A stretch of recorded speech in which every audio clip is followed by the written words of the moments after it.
Halo, Assalamualaikum warahmatullahi wabarakatuh. Selamat pagi seluruh rekan-rekan yang telah hadir di Bali Fiber Webinar. Selamat datang. Sekali lagi saya ucapkan senang sekali hari ini di tanggal 20 Januari 2021 Bali Fiber Webinar dapat hadir kembali untuk memberikan informasi juga solusi untuk memajukan bisnis Ibu dan Bapak nih tentunya. Nah, mungkin sebelum kita mulai, seperti yang telah saya sampaikan tadi di Zoom chat, mohon untuk seluruh partisipan mengganti nama pada akun Zoom dengan nama strip nama perusahaan. Nah, nanti untuk memudahkan kami untuk saat memanggil di sesi Q&A nanti.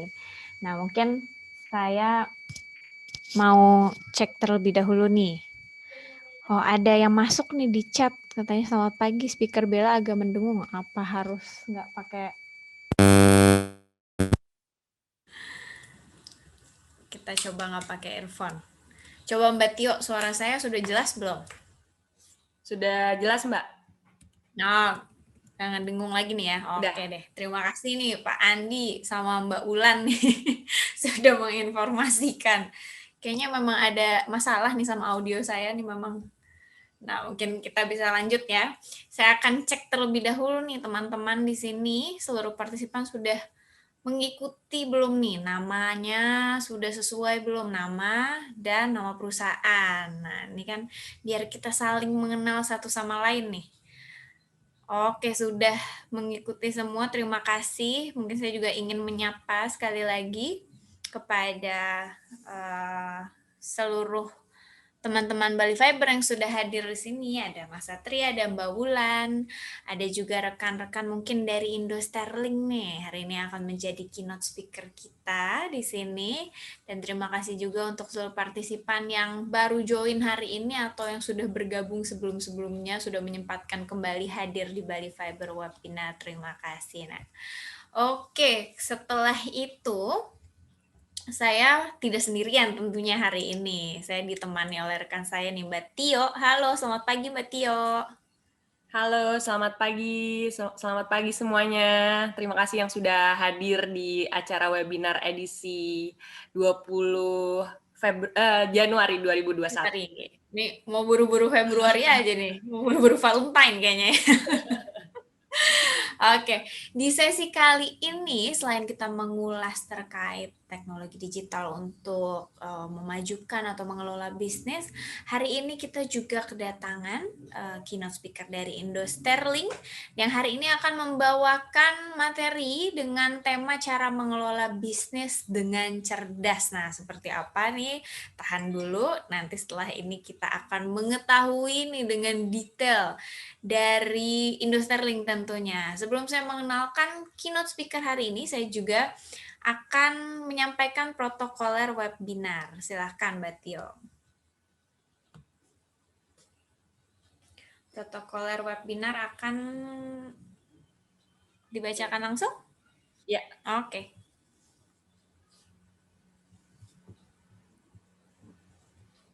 Saat webinar berjalan, mohon menonaktifkan mikrofon atau memute dan aktifkan video selama webinar berlangsung. Peserta dapat mengajukan pertanyaan melalui fitur chat pada Zoom, dan peserta dihimbau tidak meninggalkan ruang diskusi selama webinar berlangsung, dan apabila ada keadaan mendesak dapat menginfokan ke PIC Bali Fiber. Oke, terima kasih Mbak Tio atas protokoler webinarnya. Dan sekarang saatnya saya memperkenalkan sekaligus turut mengundang Bapak Bowo Suharjo selaku Komisaris PT Indo Sterling Asset Management. Selamat pagi Pak Bowo. Ya, selamat pagi Bella, Bali Fiber, teman-teman sekalian. Juga Pak Satria Ardilah yang akan menjadi salah satu co-host juga. Ya, aku akan standby di sini untuk ya ngobrol-ngobrol, sharing-sharing sedikit tentang bagaimana sih mengelola keuangan, ya kemudian mungkin bisnis serta apa yang terjadi di industri keuangan semasa pandemi ini ya, efeknya gimana dan lainnya. Oke. Oke, terima kasih Pak Bo. Mungkin kita tahan dulu ya Pak Bo ya. Ya, Sebelum kita masuk ke sesi sharing session dan diskusinya nanti. Nah, saya ingin juga menyampaikan informasi yang nggak kalah penting nih. Mungkin kalau misalnya di Bali Fiber webinar sebelumnya ada promo, hari ini juga tentu ada promo khusus dari webinar. Nah, promonya bisa langsung dibantu tampilkan Mbak Tio. Oke, promo webinar dari Bali Fiber di hari ini. Nah, udah muncul ya Mbak Bella ya? sudah. Terima kasih. Ya, Promo Bali masih Fiber. ada promo. Ya. Iya. Oke, saya bacakan aja kalau gitu. Oke, silakan. Oke, ada di sini Bali Fiber mempunyai promo Bali Fiber berani kasih double bandwidth dedicated Infinilink, dan promo ini berlaku sekarang hingga jam 16.30 WIB saja. Kemudian ada promo selanjutnya yaitu Bali Fiber berani kasih voucher get upfront senilai Rp1.000.000. Promo ini juga berlaku sekarang hingga jam 16.30 WIB saja. Oke. Untuk detail dari kedua promo ini nanti mungkin akan dilanjutkan oleh Mas Satria di sesi bersama Bali Fiber nanti, kira-kira internet yang memadai atau internet yang cocok untuk di kantor Ibu dan Bapak nih seperti apa. Nah, nanti lengkapnya akan dibantu dipaparkan oleh Mas Satria Ardila tentunya, yang hari ini akan memaparkan materi-materi dan solusi dari Bali Fiber. Mungkin saya akan menyapa juga nih. Selamat pagi Mas Satria Ardila. Pagi Mbak Bella, pagi Pak Bowo. pagi Pagi Satria. Pak, sehat Ya. Pak? Alhamdulillah. Alhamdulillah. Mas Satria lagi di mana nih? Lagi WFH atau WFO nih? Kebetulan hari ini lagi WFO Mbak Bella.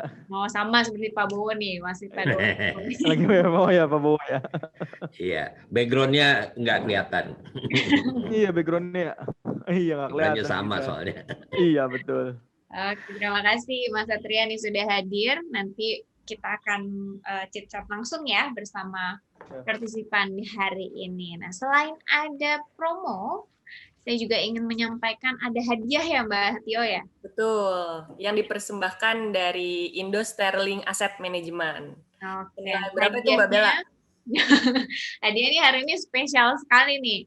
Untuk 5 orang dengan pertanyaan terbaik akan mendapatkan hadiah langsung dari PT Indo Sterling tentunya, dengan total hadiah berapa nih?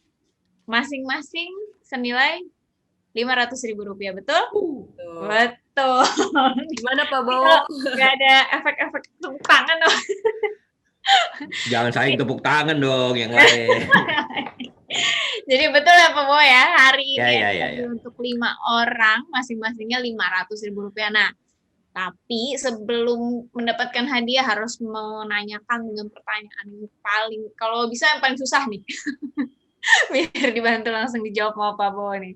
Ya. Nah, jangan lupa. Tapi judge-nya tetap dari teman-teman Bali Fiber ya. Jadi Iya, Pak. Oke. Nanti pertanyaan akan dibuka saat Q&A session. Nah, nanti juga ada template pertanyaan yang akan kami sampaikan melalui chat room pada Zoom ini, dan disiapkan mulai dari sekarang nih. Apa pemaparannya Pak Bowo harus ditanyain segera mungkin. Nah, jangan lupa juga untuk meramaikan di sosial medianya Bali Fiber dan Indo Sterling tentunya dengan cara screenshot atau foto langsung nih di layar Ibu dan Bapak, dan bisa di-tag ke Bali Fiber ID juga ke @Indo-Sterling. Betul ya Pak ya? Betul, Indo Sterling Asset Management. Asset Management. Oke. Jangan lupa untuk follow juga sosial media kami, karena setiap harinya akan ada solusi juga, informasi dan promo-promo khusus dari Bali Fiber Business juga Bali Fiber Home. Nah, setelah ini mungkin tanpa berpanjang lebar lagi, saya persilahkan waktu dan tempatnya kepada Bapak Bowo Suharjo, waktunya 30 menit dari sekarang. Silahkan Pak Bowo. Aku izin sharing screen ya. Oke. Sebetulnya aku akan ada 2 materi ya, tetapi mungkin nanti aku ada beberapa hal yang aku bisa minta bantuan dari teman-teman juga dari Indo Sterling ya. Intinya sebetulnya saya akan bahas dulu tentang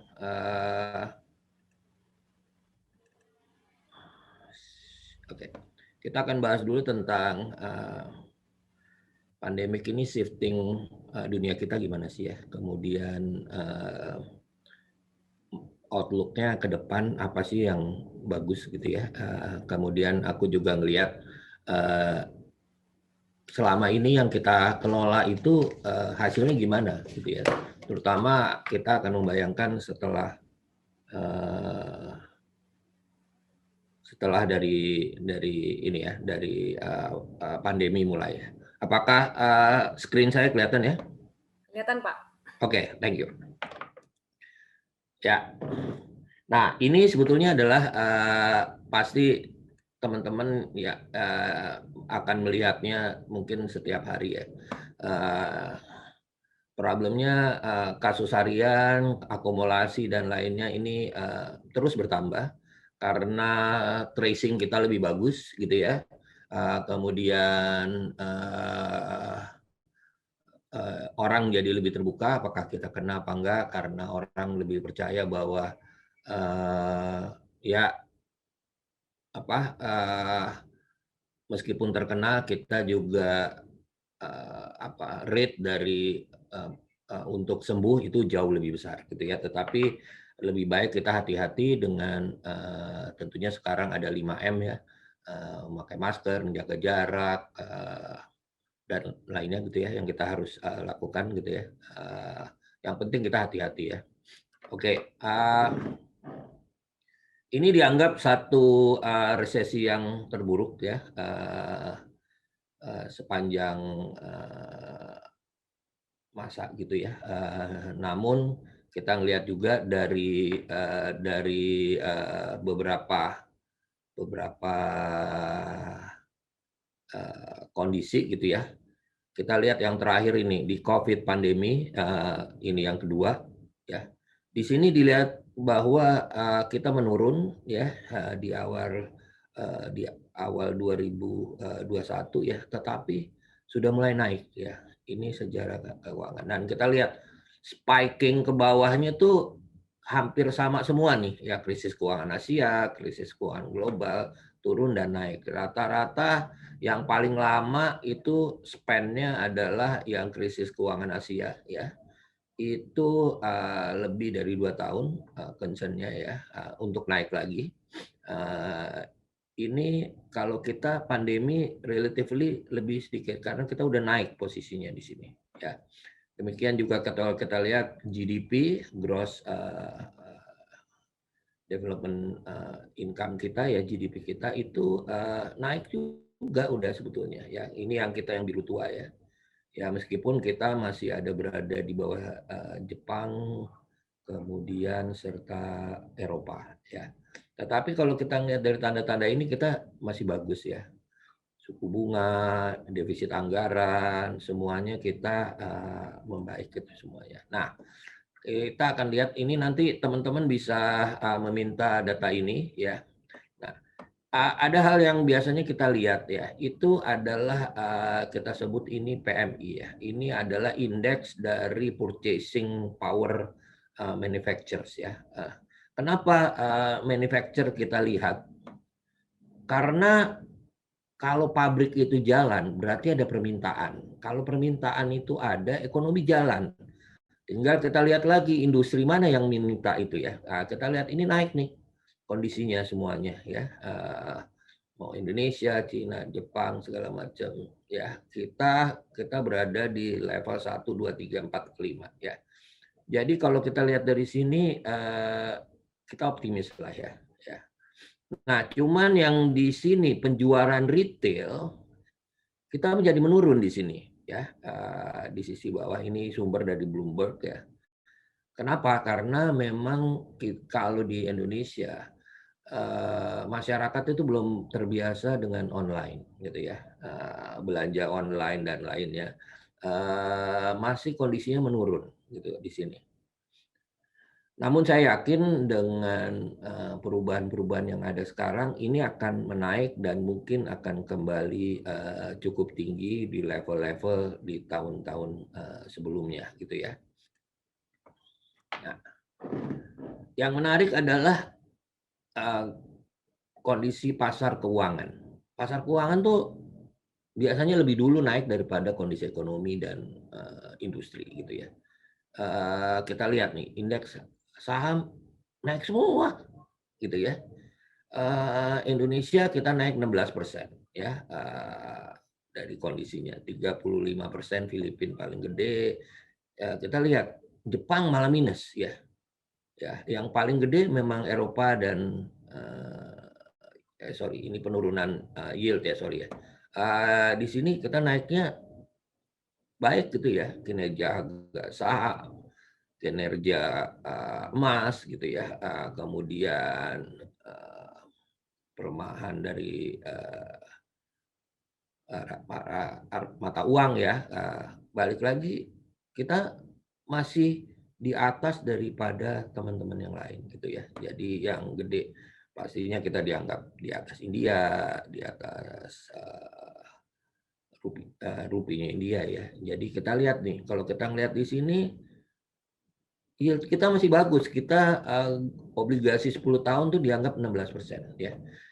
Dengan 16% itu sebetulnya mencerminkan bahwa kalau kita taruh yang 10 tahun, kita akan dapat 16% per tahun. Nah, itu sebetulnya obligasi ini lebih pasif ya. Bagaimana kalau kita masukkan ke pasar modal? Bagaimana kalau kita masukkan ke yang lain ya? Jadi intinya kita lihat the market is not as gloomy as we perceive gitu ya. Jadi kita pikir bahwa market masih bagus kok. Tinggal kita harus jeli aja melihat industri mana yang kita lihat. Nah, kita lihat sekarang industrinya. Secara keseluruhan kita punya new habit, new normal. Yang pasti kemana-mana masker, semprot-semprot, social distancing, stay at home ya. Nah, dengan stay at home itu apa yang kita lihat? Yang pasti low mobility ya, less crowd, low touch ya, hygiene. Nah, jawabannya kemana? Kalau hygiene, go virtual. Kalau kita low touch, kita lihat nih piramida kebutuhan manusia secara umum yang kalau kita belajar dulu ada piramida Maslow, itu kembali kita tentukan dulu yang kita belanja, kita pentingkan adalah kebutuhan-kebutuhan basic ya. Balik lagi yang nggak basic jadi secondary lah gitu ya. Mungkin kalau kita tanya sama Tio sama Bella, terakhir belanja tas kapan ya? Mungkin juga udah rada lama gitu kan ya. Dalam kondisi pandemi malah enggak gitu ya. Kemudian stay home ini yang akan menarik karena akan banyak yang kita bisa lakukan dengan virtual gitu ya. Dan yang menarik lagi ada empathic society. Apa sih empathic society? Ya, kita lihat kalau balik lagi kita lihat per industri yang kita lihat yang mana yang akan berkembang gitu ya. Tentunya kesehatan kebersihan akan lebih dilihat ya. Nah, dari basic itu kita ambil turunannya ya. Kalau kita lihat sekarang perusahaan yang mengelola vaksin di Indonesia harga sahamnya naik melejit. Tetapi industri-industri yang dekat dengan dia gitu ya, yang contoh yang amat sangat menarik buat saya punya teman yang Kapolda di Bali, WOS ya sekarang sudah diganti. Pada saat pandemi dia masih menjabat, kemudian dia panggil teman-teman industri alkohol di Bali. Dia bilang, sekarang nggak ada yang beli wine itu sedikit loh, bakalan lebih sedikit. Kamu geser dong, ya, bikin disinfektan, ya, bikin hand sanitizer. Ternyata bisnis mereka yang dulunya bikin wine dengan bergeser begitu, secara bisnis tetap jalan, gitu ya. Itu juga kita lihat menarik ya. Kita lihat ini industri kemasan. Kemasan mana yang dilihat? Higienis, sehat. Produk yang sustainable, ramah lingkungan. Ya, retailer tentunya pasti, ya. Perusahaan juga dilihat value dari perusahaan. Nah, makin lama makin low touch, ya. Jadi kita kalau belanja keluar, makan di luar sedikit gitu ya. Jauh lebih sedikit dari biasanya gitu ya. Tetap ada yang jalan ya. Robotics jadi salah satu salah satu options gitu ya. Zoom ya, atau alat-alat media untuk online itu jauh lebih besar gitu ya. Oke, saya lihat low mobility, less crowd, nggak ada, virtual event lebih banyak gitu ya. Nah, ya ada prayer, ada exhibition, konser jadi lebih banyak ya. Nah, kalau kita lihat di sini juga ada beberapa hal yang kita lihat ya.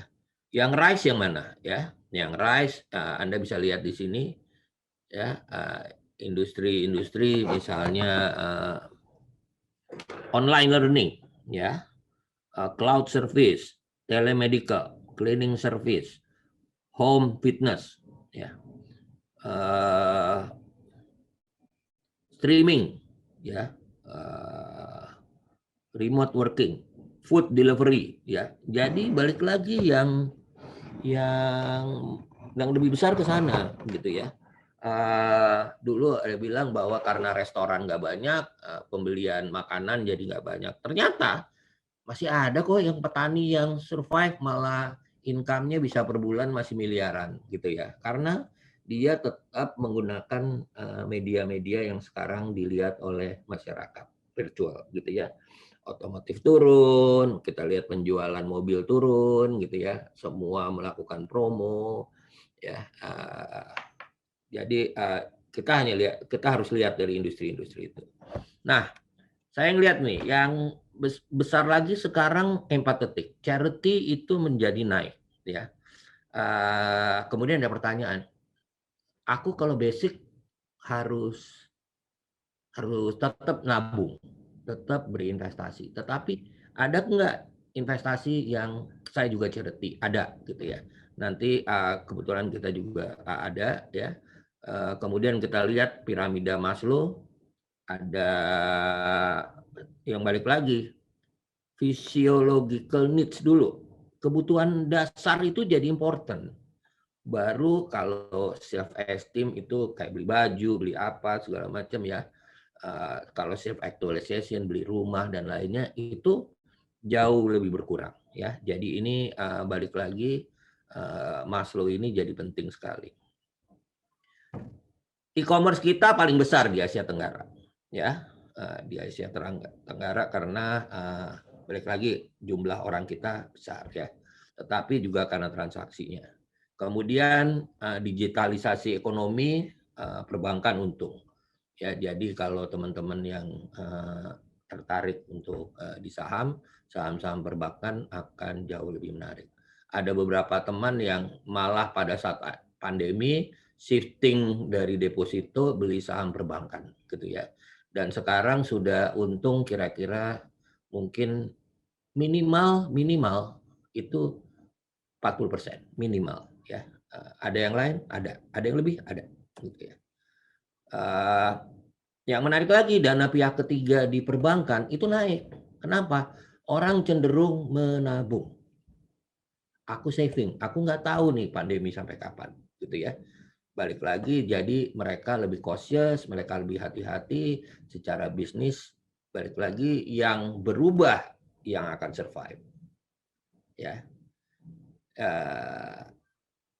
Nah, kalau kita lihat siapa yang betul-betul bertahan, mungkin yang punya dana di atas 5 miliar.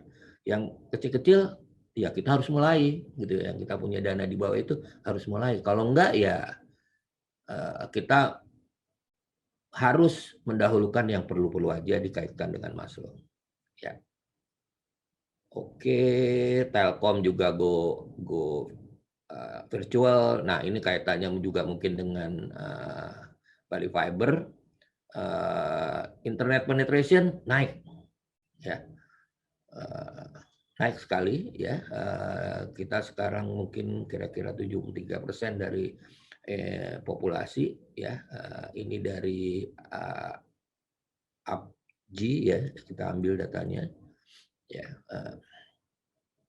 Kita lihat beberapa hal. Orang sekarang lebih baik aku daripada di apartemen beli rumah yang landed. Kenapa? Rumah yang landed less people, gitu ya. Jadi kalau kita lihat penjualan menurun, ya.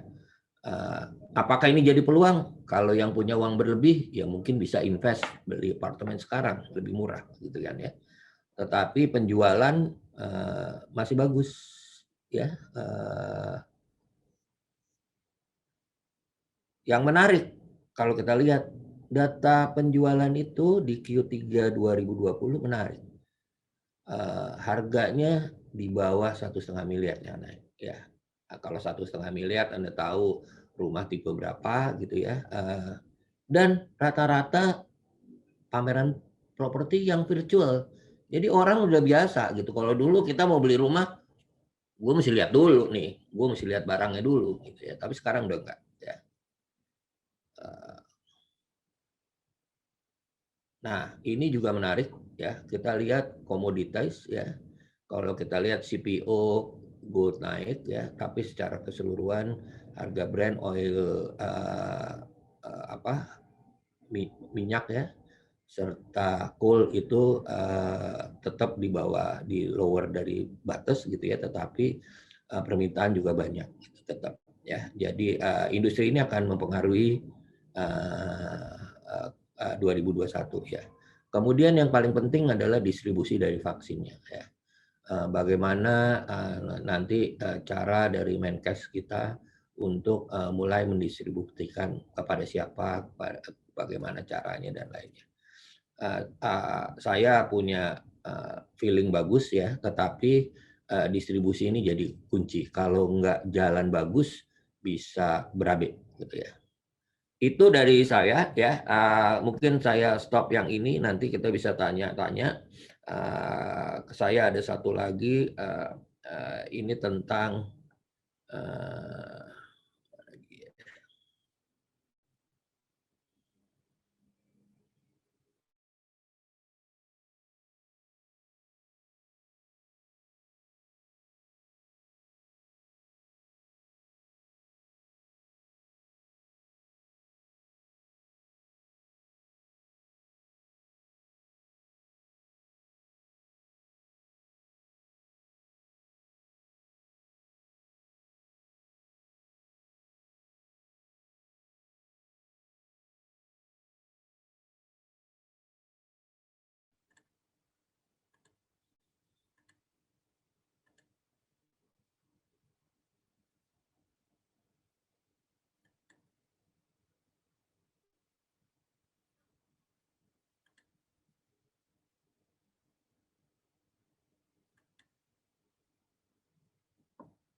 Oke, ini kelihatan investasi untuk kemerdekaan finansial. Kelihatan, Pak Bowo kelihatan. Oke.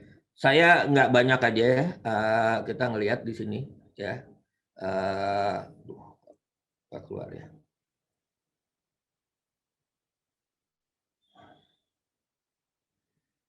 Nah, investasi harus nggak sih, gitu ya? Pertanyaan itu, ya.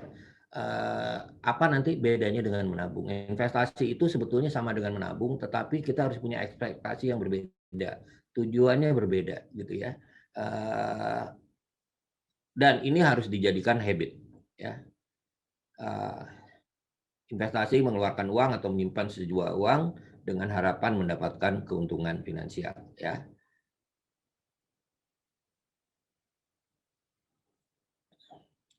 Kayak kita nanam pohon aja, ya, itu tiap hari harus disiram, ditumbuk jika ingin berkembang sesuai kebutuhan, ya. Ini perbedaannya, ya. Kalau kita menabung sebetulnya intinya itu untuk saving, ya. Kalau investasi kita tujuannya lebih baik gue pengen punya rumah ya, gitu ya. Medianya apa? Kapan aku punya rumah? Jadi ada target-target tertentu. Kalau nabung, kita menyisihkan, gitu ya. Itu yang kita perlu kita rubah.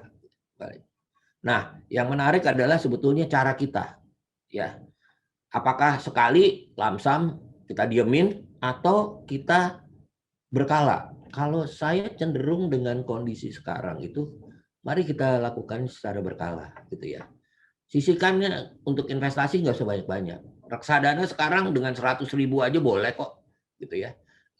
Ada beberapa gerai online reksadana itu bisa 50.000 boleh kok, gitu ya.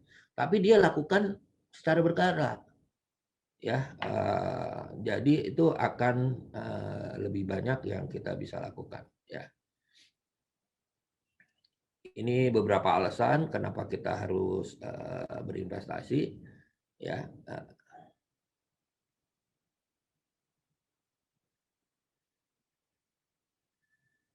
Nah, mungkin yang kita lihat adalah nomor 6, ya. Bahwa usia seseorang itu makin tinggi, kebutuhannya makin banyak. Kalau kita caranya ya kita harus kerja dengan gaji lebih tinggi. Tapi kalau gaji pun kita kan nanti pensiun. Kalau pensiun nggak digaji lagi, gaya hidup kita yang udah mau itu udah ada, kebutuhan kita udah tinggi, udah di cover belum? Di cover sama asuransi belum? Punya dana cadangan nggak, gitu kan ya? Jadi punya investasi nggak? Kalau kita punya investasi, ada investasi yang digabung dengan asuransi dan lainnya, ada investasi yang digabung sambil beramal karena kita juga harus nabung untuk akhirat, gitu ya. Itu juga banyak, ya. Nah, yang penting lagi meningkatkan nilai modal, ya. Jadi suatu saat Anda kalau ditanya what is your net worth? Kalau sekarang kan para artis-artis di dunia itu kelihatan si ini net worth-nya berapa, si ini net worth-nya berapa, karena mereka tahu berapa yang diinvestasikan, berapa hasilnya dan lainnya. Oke, ya. Saya akan lihat ya. Aduh. Nah,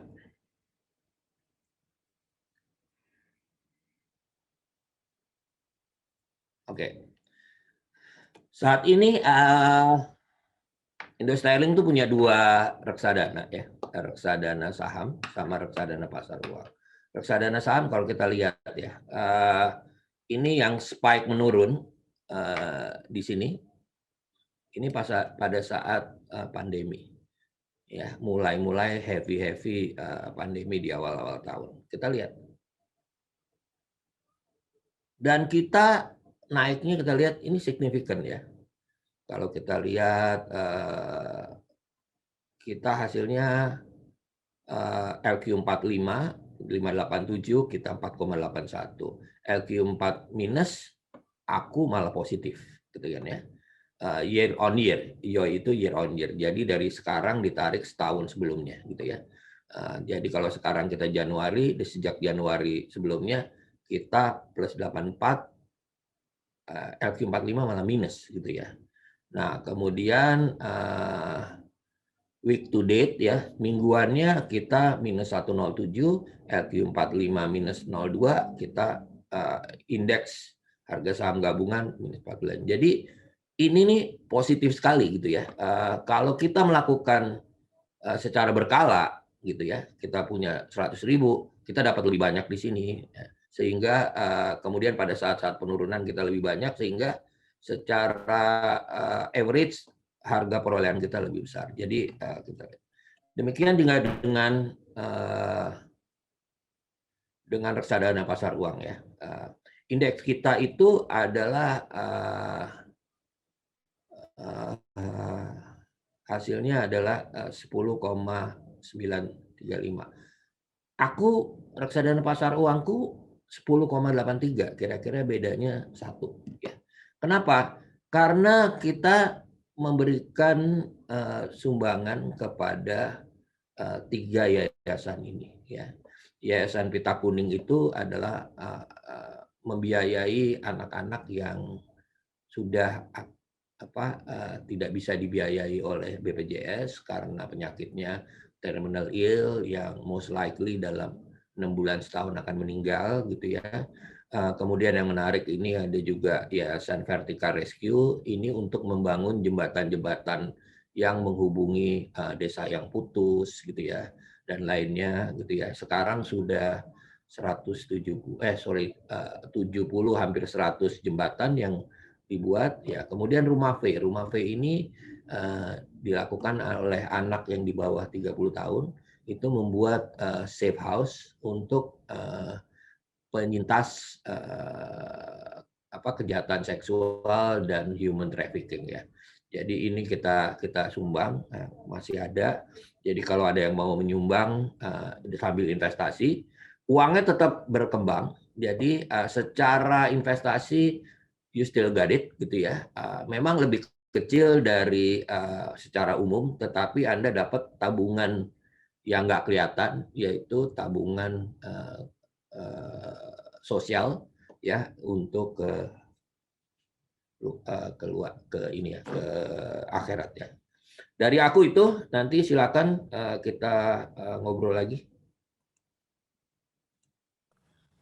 Oke, baik. Terima kasih Pak Bowo atas pemaparannya. Nah, mungkin dari pemaparan yang sudah disampaikan oleh Pak Bowo timbul nih satu pertanyaan, dua pertanyaan yang tadi saya cek nih Pak, sudah ada yang masuk nih pertanyaan, tapi nanti akan kita bacakan dan akan langsung dijawab atau ditanggapi langsung oleh Pak Bowo setelah Mas Satria Ardillah menyampaikan pemaparannya. Namun sebelum itu saya ingatkan sekali lagi untuk seluruh partisipan tetap stay di Bali Fiber Webinar karena masih ada satu sesi dan masih ada sesi yang sangat menarik yaitu Q&A session dengan hadiah.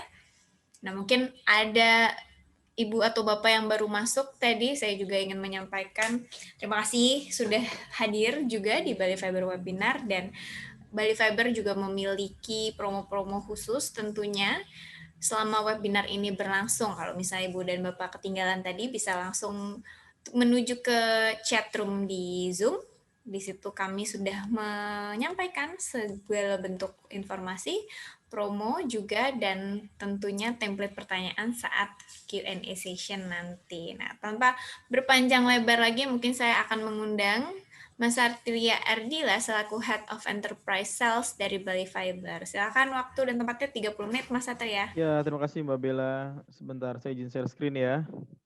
Silakan. Oke. Sebentar. Sudah terlihatkah? Sudah terlihat ya, Mbak Bella, Mbak Tio? Ya, selamat pagi Pak Bowo dan rekan-rekan semua, Ibu. Selamat Pak, Bu, saya Satria Ardillah untuk Head of Enterprise dari Bali Fiber. Saya sini akan sedikit sharing-sharing saja mengenai bisnis strategi to keep di era digital ya. Kami kita tahu teknologi merupakan sebuah sistem yang bisa berfungsi memberikan kenyamanan serta kemudahan bagi kita semua ya. Kita semua menggunakan teknologi untuk beberapa bidang, di antaranya ada telekomunikasi, kemudian ada pembelajaran, ada bisnis, manufacture, dan banyak lainnya juga. Sebenarnya pengertian teknologi itu masing-masing kita pasti memiliki makna dan fungsinya masing-masing. Kemudian bagaimana sih cara memanfaatkan teknologi yang baik dan bijak sebenarnya? Mungkin yang pertama meningkatkan produktivitas. Jadi pertanyaan nih, bagaimana nih cara mengoptimalkan peran dari teknologi untuk meningkatkan produktivitas? Apa sih relatednya? Apa sih hubungannya? Gitu kan. Mungkin saya sedikit sharing. Yang pertama, kita tahu untuk teknologi sendiri hingga saat ini menjadi kebutuhan utama lah ya dalam kehidupan sehari-hari, pun tidak terkecuali untuk operasional perusahaan. Ya, mungkin Bapak Ibu sepakat semua. Karena dengan menggunakan teknologi, apapun yang kita kerjakan itu bisa menjadi lebih efisien dan efektif. Otomatis semakin pesatnya atau berkembangnya teknologi yang ada saat ini, maka akan mempermudah dari kinerja karyawan untuk mengefisiensi kerja, sehingga load pekerjaan yang tadinya banyak itu bisa kita efisienkan dan dikerjakan secara cepat dan efisien. Nah, itulah related hubungan antara teknologi dengan meningkatkan produktivitas. Yang kedua, kenapa sih kok bisa memperbanyak networking? Apa nih hubungannya teknologi dengan memperbanyak networking? Kita ambil contoh atau sampel yaitu dengan menggunakan media sosial. Kita tahu sekarang media sosial itu banyak untuk penggunaannya. Yang pertama bisa untuk bisnis, ya kan? Kemudian untuk mencari teman dan sebagainya. Sehingga untuk teknologi sendiri bisa memperbanyak networking kita. Misal, kan sekarang udah lagi hitsnya adalah menggunakan Instagram dan YouTube karena para artis sekarang musisi semua beralih nih, semua beralih menjadi YouTuber. Nah, itu salah satu memanfaatkan teknologi sehingga berimpact terhadap networking yang ada. Kemudian yang ketiga yaitu mempermudahkan marketing untuk memperkenalkan produk. Kita sepakat bahwa untuk marketing sendiri di semua perusahaan merupakan garda utama, garda depan untuk bisnis bisa berjalan. Itu yang pertama. Kemudian yang kedua, dengan adanya pandemi seperti ini, strategi marketing harus benar-benar kita bisa baca kondisi yang ada. Kenapa? Kita tidak bisa menggunakan cara-cara konvensional yang tadi Pak Bowo bilang di awal. Kita sebenarnya lagi adaptasi transisi yang biasa kita dengan cara konvensional. Dengan adanya kondisi seperti ini, mau nggak mau kita sebenarnya harus beradaptasi dengan kemajuan teknologi. Ya, yang sebelumnya kita biasa jual konvensional secara door to door, mungkin dengan adanya kondisi seperti ini kita harus bisa membuat strategi dengan cara berbisnis online, menawarkan secara online, secara seperti ini nih. Mungkin dulu sebelum adanya pandemi kita lakukan ini semacam gathering lah ya, gathering. Tapi dengan pandemi seperti ini kita nggak mungkin menekan gathering, ya kan. Akhirnya kita semua beralih ke media webinar Zoom. Bisa Zoom, bisa Teams, banyak untuk media-media yang bisa digunakan untuk kemajuan teknologi. Sehingga dengan adanya teknologi itu mempermudah bagian marketing atau tim marketing memperkenalkan produk. Jadi lebih efisiensi waktu dan kinerja pun lebih cepat kembali. Yang kedua, dengan kondisi seperti ini kita harus mengubah mindset yang ada, ya kan. Yang pertama, kenapa sih kita harus mengubah prinsip waktu kita yang terbatas?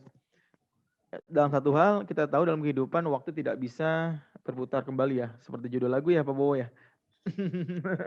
Ya, jadi kita harus menempatkan posisi mana yang memang harus kita kerjakan terlebih dahulu, mana yang bukan. Ya. Kemudian kedua, kita pun dengan kondisi seperti ini harus berubah pemikiran bahwa sekarang kita harus berpikir secara kreatif. Ya, kita tidak bisa menggunakan cara-cara lama untuk bekerja atau meraih keuntungan untuk perusahaan. Berpikir kreatif seperti apa? Contoh, saat ini media sosial Instagram, balik lagi Instagram dan YouTube ya, karena yang sangat ramai saat ini adalah melalui Instagram dan YouTuber. Yang biasanya kita jualan secara offline, kita buka gerai segala macam, dengan adanya kejadian seperti ini kita nggak memungkinkan untuk kita jualan offline. Kita harus berpikir secara kreatif nih, bagaimana nih caranya nih tetap perusahaan bisa berkembang, revenue tetap naik, tetapi tetap menjaga protokol yang ada. Ya, oke, dengan caranya itu sistem berbasis teknologi, ya kan. Bisa kita promo-promo melalui media sosial, segala macam. Yang ketiga, skala prioritas. Yang tadi ini related yang ada hubungannya dengan prinsip waktu yang terbatas. Kita harus punya skala prioritas nih. Mana jangka pendek, mana jangka menengah, mana jangka panjang. Sehingga kita tidak salah langkah untuk mengambil keputusan. Misal, kita sudah membuat poin-poin perencanaan nih. Kita sudah buat poin-poin perencanaan. Mana step yang akan kita kerjakan untuk 3 bulan pertama, mana yang harus 6 bulan pertama, mana yang 12 bulan berikutnya. Kenapa? Karena untuk skala proses yang jangka pendek, jangka menengah, dan jangka panjang, semua harus berhubungan. Jangan sampai untuk skala prioritas yang memang harusnya kita utamakan di awal nih, sampai kita abaikan. Ternyata kita salah mendapatkan strategi bisnis nih, yang memang harusnya kita kerjakan di 3 bulan di awal, kuartal awal, tapi kita plankan di belakang. Itu sangat menurut saya blunder. Jadi kita harus ubah nih cara mindset kita, cara berpikir kita dengan keadaan pasca pandemi seperti ini. Oke. Inovasi teknologi digital apa sih yang memang sekarang bisa kita terapkan? itu ada dua. Yang pertama mungkin saya akan bahas yaitu artificial intelligence semakin menginspirasi. Yang kedua IoT. Mungkin untuk IoT teman-teman Bapak Ibu semua sedikit kurang banyak pasti sudah memahami juga untuk implementasi di IoT. Untuk artificial intelligence sebenarnya kita tahu ini mulai diterapkan pada industri 4.0. Sebenarnya apa sih gunanya artificial intelligence itu? Sebenarnya untuk meningkatkan efisiensi proses manufaktur dan produktivitas industri. Untuk simpelnya adalah segala sesuatu yang memang sebelumnya dikerjakan oleh manusia ini diubah melalui ke mesin atau secara komputerisasi. Contoh untuk yang artificial intelligence itu saya ambil mobility monitoring atau FASMES, analisa FASMES. Ini sudah untuk yang poin 1 sudah kami kerjakan. Kami bekerjasama dengan salah satu vendor dan Pemprov DKI juga untuk menganalisa kerumunan melalui CCTV. Jadi feed dari CCTV diolah menjadi suatu program sehingga si program itu yang akan menganalisa untuk tingkat kerumunan dan kedua FASMES untuk orang-orang yang tidak menggunakan masker. Itu kita trace dari CCTV. Itulah satu pemanfaatan untuk artificial intelligence. Jadi yang tadinya dianalisa oleh manusia, saat ini diubah, dikonvert melalui komputerisasi. Kemudian kedua, untuk Internet of Things, yang tadi saya bilang mungkin Bapak Ibu semua saya yakin sudah banyak mendengar terkait IoT. IoT sendiri merupakan kayak seperti konsep komputerisasi untuk menghubungkan semuanya melalui internet. Jadi segala sesuatunya dihubungkan dengan internet.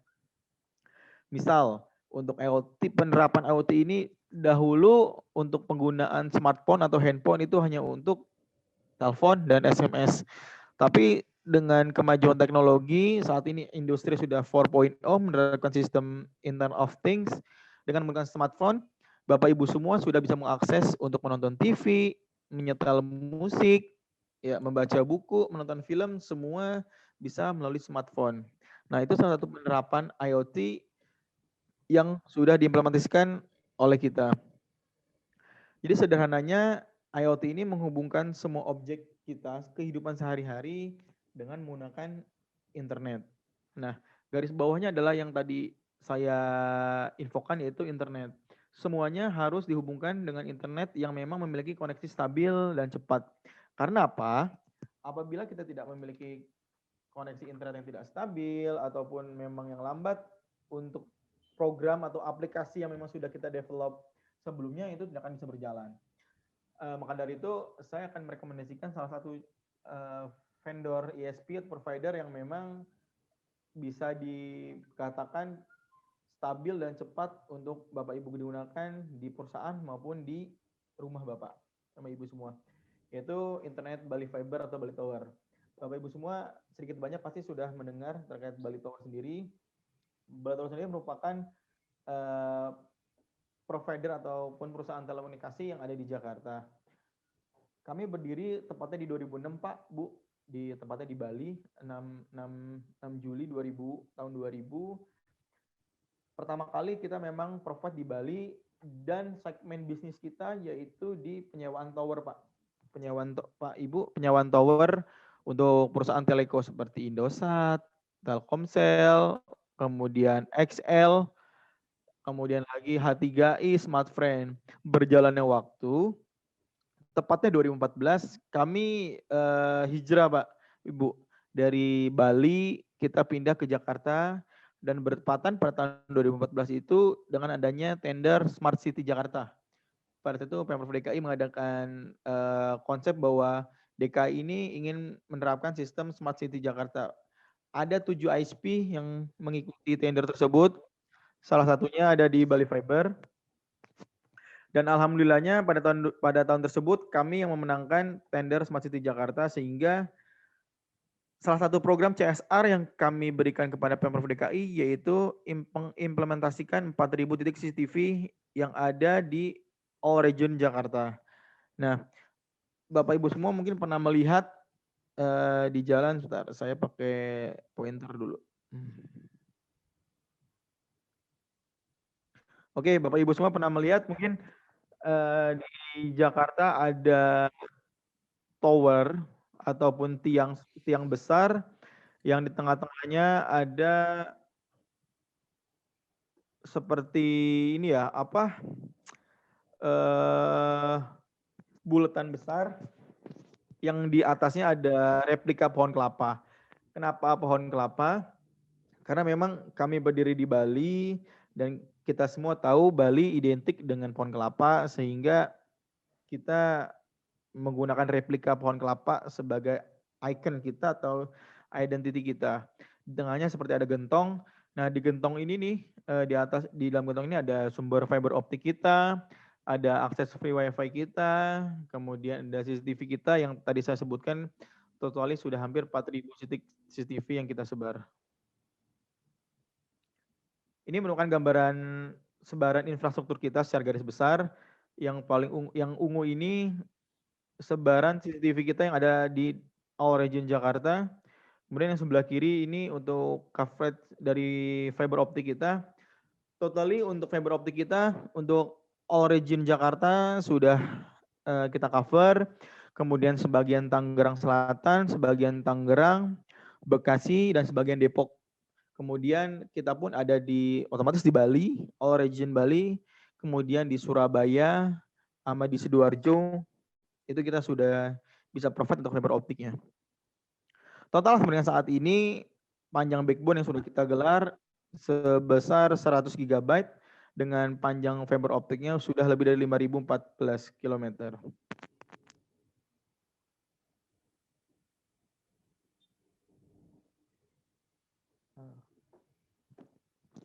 Oke, ini gambaran secara garis besar topologi yang ada di Bali Fiber sendiri. Yang pertama untuk akses MPLS untuk akses lokal, saat ini kita sudah provide 100 giga untuk ke data center kita. Data center kita ada di Batu Ceper. Kemudian ke ABG kita pun sudah support 100 giga dan OpenXP di 100 giga. Dan tiga-tiganya ini merupakan sudah dua kaki atau redundant, sehingga Bapak Ibu semua tidak perlu khawatir apabila ada jalur akses yang memang terjadi FOK, kita bisa ngeredundant ke link backup. Kemudian kita pun sudah kerjasama dengan Google, YouTube, dan Facebook, sehingga Bapak Ibu semua yang mengakses Google Cache, kemudian YouTube, Facebook, itu sudah masuk ke bandwidth lokal. Karena kan kita tahu semua pembagian bandwidth itu ada dua, ada bandwidth internasional dan bandwidth lokal. Untuk akses YouTube dan Google Cache dan Facebook di kita sudah masuk ke lokal karena kita sudah menaruh perangkat di Equinix Singapura. Kemudian kita berbicara upstream. Untuk total upstream kita memiliki 4 jalur yang berbeda dan masing-masing di 10 giga, sehingga Bapak Ibu semua tidak perlu khawatir apabila ada kendala upstream. Kita memiliki 4 jalur yang berbeda.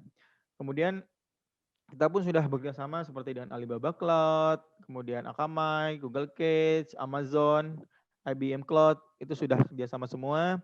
Jadi apabila memang Bapak Ibu semua memiliki customer di sana, bisa kerjasama dengan kami juga Pak, Ibu. Dan kami pun provide 10 giga untuk customer enterprise. Jadi kami memiliki alokasi bandwidth tersendiri untuk customer enterprise sendiri. Oke, gambaran tadi saya sebutkan bahwa kami memiliki data center. Data center kita ada di Batu Ceper, Pak, di Harmoni, tempatnya di Jakarta Pusat. Lokasi kita lokasi sangat strategis karena termasuk ring 1 dengan istana Presiden. Kemudian yang kedua, untuk sumber listrik kita, untuk di Batu Ceper sendiri kita memiliki dua sumber yang berbeda, yaitu dua-duanya dari muara yang berbeda, sehingga Bapak Ibu semua tidak perlu khawatir apabila terjadi gangguan. Kami memiliki backup untuk segera menghidupkan kembali listrik. Pun pahitnya ada 2 listrik itu yang mati. Data center Bali Tower merupakan salah satu yang dijadikan priority untuk dihidupkan kembali karena jalur ke kita ring satu ring dengan jalurnya istana. Yang ketiga, data center kami netral, Bapak Ibu semua. Artinya netral apa? Karena seperti ini, ada beberapa provider yang memiliki data center itu tidak memperbolehkan untuk ISP ataupun vendor telekomunikasi itu masuk ke data center mereka. Kalau kita bebas Bu Pak, misalkan Bapak Ibu semua sudah memiliki existing data center dengan provider A. Apabila Bapak Ibu semua ingin memilih ke kita, kami sangat welcome, kami sangat terbuka. Silakan Bapak Ibu semua untuk menaruh perangkat di data center kami dengan ISP yang memang saat ini berlangganan. Kita terbuka Pak, kita netral. Kemudian yang berikutnya, data center kami sudah tier 3 Pak. Artinya apa tier 3? Tier 3 untuk tingkat keamanan, kemudian baik keamanan lokasi maupun keamanan data sudah lebih terjamin dan aksesnya pun tidak boleh sembarangan. Jadi nggak semua orang bisa akses ke dalam Pak. Jadi tingkat keamanannya cukup ketat sekali. Yang berikutnya untuk desain dan operation di sana sudah mengikuti teknologi yang ada.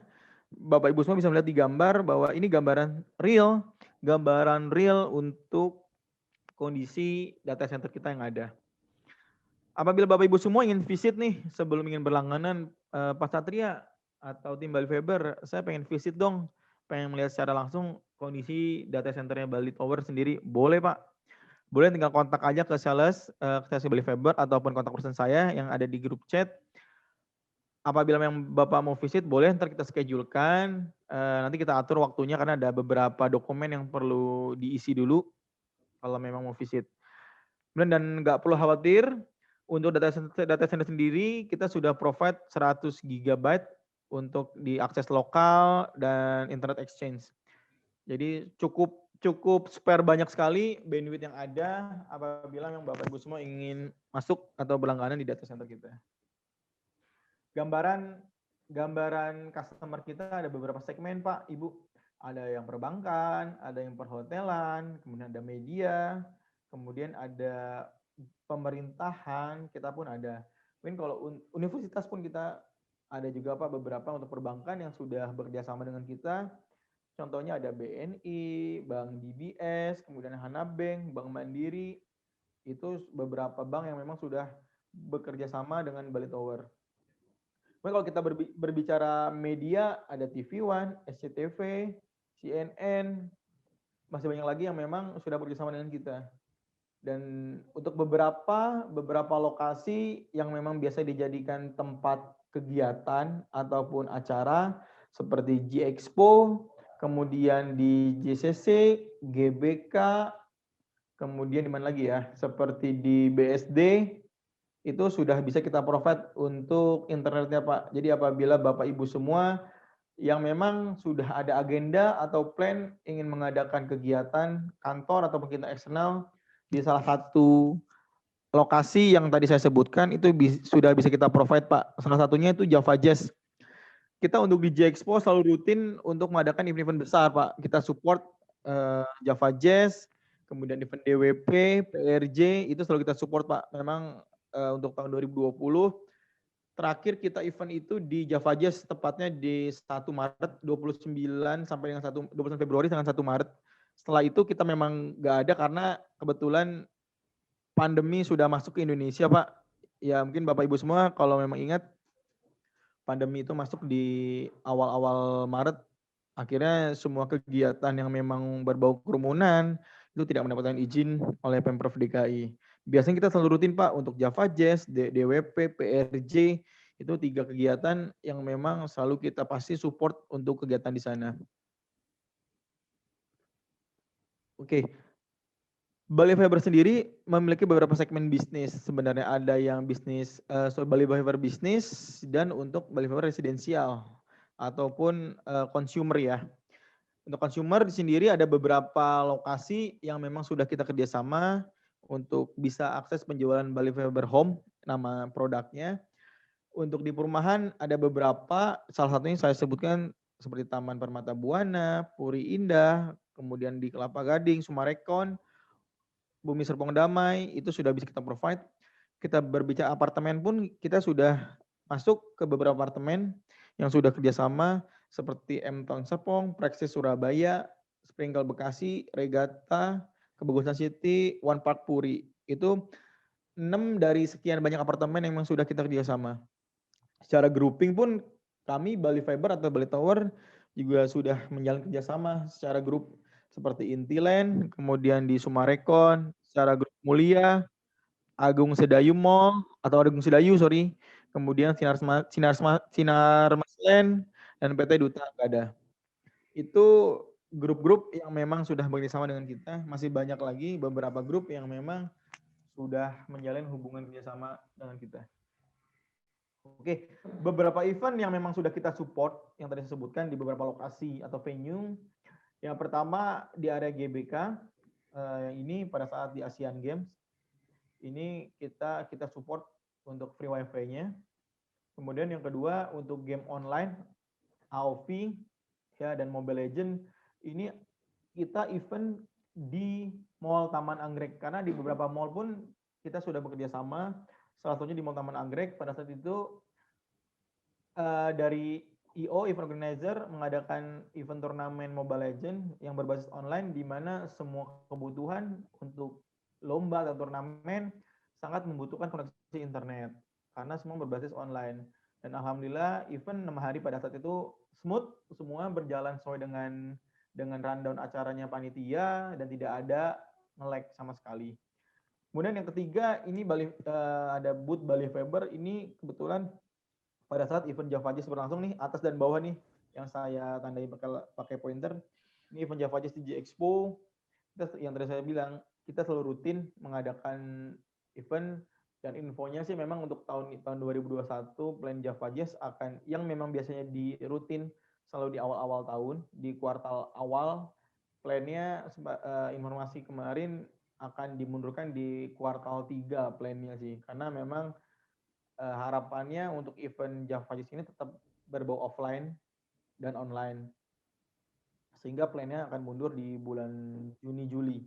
Kemudian yang berikutnya yang paling kanan, ini kerjasama kita, Jack Wi-Fi. Mungkin Bapak Ibu semua sudah mengetahui bahwa sekarang Jakarta sendiri memberikan akses free Wi-Fi gratis untuk warganya, sebenarnya terutama untuk adik-adik kita yang memang sedang di bangku sekolah karena membutuhkan akses internet. Karena kita tahu untuk saat ini kendala yang paling terasa untuk pembelajaran secara daring yaitu dari akses internet, sehingga dari Pemprov DKI bekerja sama dengan PT Bali Towerindo untuk mensupport free wifi gratis untuk warga DKI Jakarta.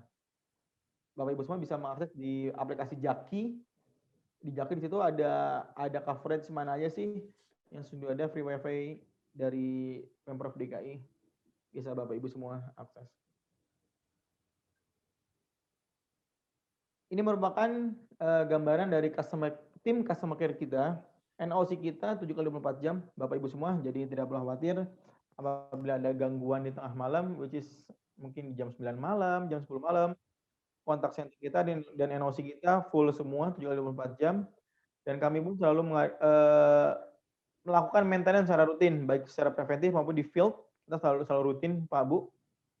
Dan uniknya adalah untuk dari Bali Fiber sendiri, hampir semua provider memiliki NOC dan customer care itu 7x24 jam. Sebenarnya apa sih yang membedakan antara Bali Fiber dan teman-teman ISP lain? Uniknya adalah kalau untuk di Bali Fiber sendiri kami memiliki alarm per customer Pak Bu. Mungkin ada beberapa ISP memiliki alarm tapi per backbone atau per jalur. Kalau kami per alarm per customer, sehingga apabila ada gangguan alarm muncul, biasanya tim customer care yang terlebih dahulu menghubungi pihak customer. Padahal customer belum ngeh nih kalau mereka ada gangguan segala macam. Itu uniknya di kita, kelebihan di kita dibanding teman-teman ISP lain. Oke, mungkin itu aja sedikit sharing dari saya. Saya kembalikan ke Mbak Bella. Terima kasih Mbak Bella.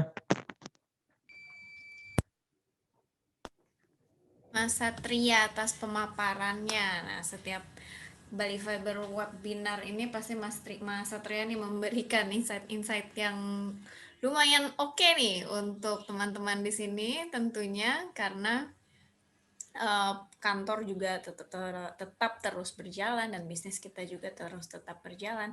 Jadi salah satu untuk mendukung bisnis Ibu dan Bapak tetap berjalan dengan baik adalah dengan koneksi internet yang baik tentunya. Nah, mungkin Saya akan melihat di chatroom ini ya, sudah banyak pertanyaan yang masuk ya Mbak Tio ya.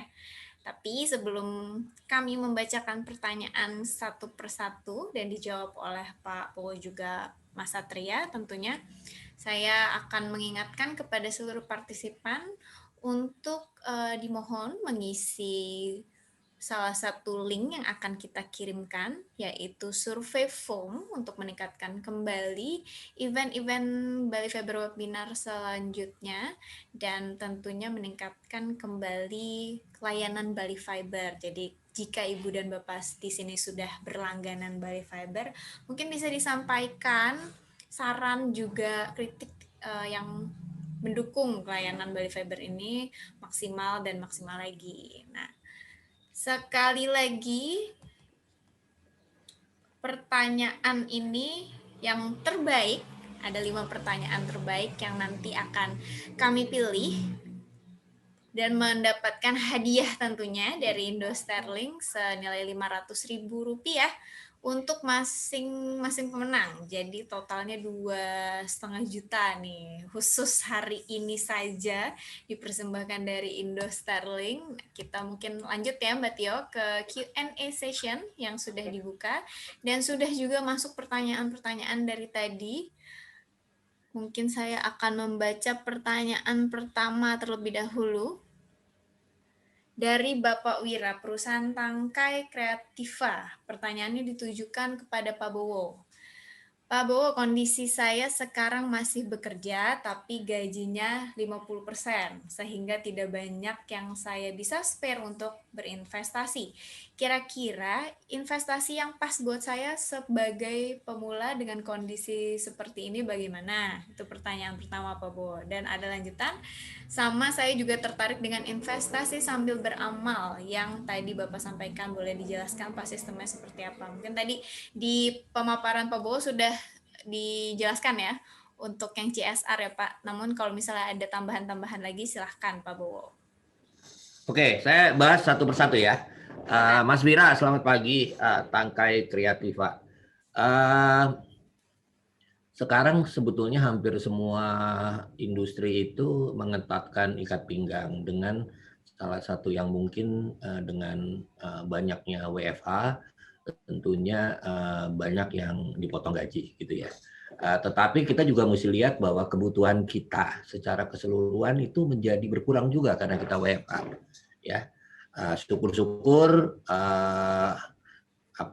Bali Fiber bisa memberikan diskon sama kita kalau nantinya, jadi saving kita lebih banyak ya. Saya nggak bilang saving itu angkanya Mas ya, tetapi yang kita mau coba adalah mulailah gitu ya.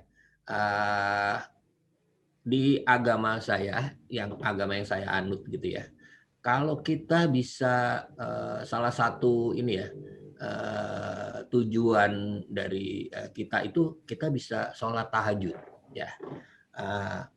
Kalau biasanya tuh ustadz kita bilang kamu coba 3 hari berturut-turut, kemudian kamu akan secara otomatis Anda akan bangun pada jam-jam yang sudah saya lakukan, yang sudah Anda bangun itu kemudian jadi habit gitu ya. Nah, demikian juga investasi gitu ya.